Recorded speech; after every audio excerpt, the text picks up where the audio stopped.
அலைக்கும். முனாஃபிக்குகளின் தொழுகை பற்றி அல்லாஹ் குர்ஆனில் கூறுகிறான். வைதா காமு இலஸ்வலாதி காமு குசாலா யுஆஉனன் நாஸ வலா யதுகுரூனல்லாஹ இல்லா கலீலா. அவர்கள் தொழுகையில் நின்றால் சோம்பேறிகளாக நிற்கின்றனர், காண்பிக்க வேண்டியே தொழுகிறார்கள், மிக குறைவாகவே இறைவனை நினைக்கிறார்கள். திருக்குர்ஆனில் மற்றொரு இடத்துல சில நபிமார்களை பற்றி கூறிவிட்டு இறைவன் பின்வருமாறு கூறுகிறான். وخلق من بعدهم خلف أضاعوا الصلاة واتبعوا الشهوات فسوف يلقون غيا. அந்த நபிமார்களுக்கு பிறகு தோன்றிய தகுதியற்ற மனிதர்கள் தொழுகையை வீணாக்கி மனோ இச்சைகளை பின்பற்றி வாழ்ந்தார்கள்.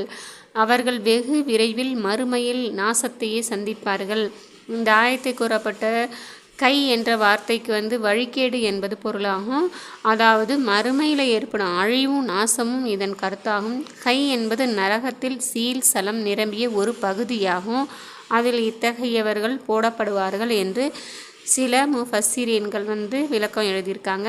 இன்னொரு இடத்துல அல்லாஹ் தஆலா வமா மனஹும் அன் துக்பல மின்ஹும் நஃபகாத்துஹும் இல்லா அன்னஹும் கஃபரு பில்லாஹி வ பிரசூலிஹி வலா யஅதூன ஸலாத இல்லா வஹும் குஸாலா வலா யுன்ஃபிகூன இல்லா வஹும் காரிஹூன்.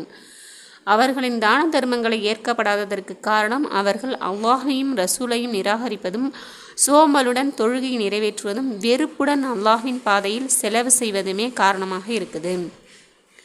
எனவே நம்ம தொழுகையை விருப்பத்தோடும் சந்தோஷத்தோடும் தொழுவதற்கு எல்லாம் வல்ல அல்லாஹ் தஆலா நம் அனைவருக்கும் தௌஃபீக் செய்வானாக. ஆமீன்.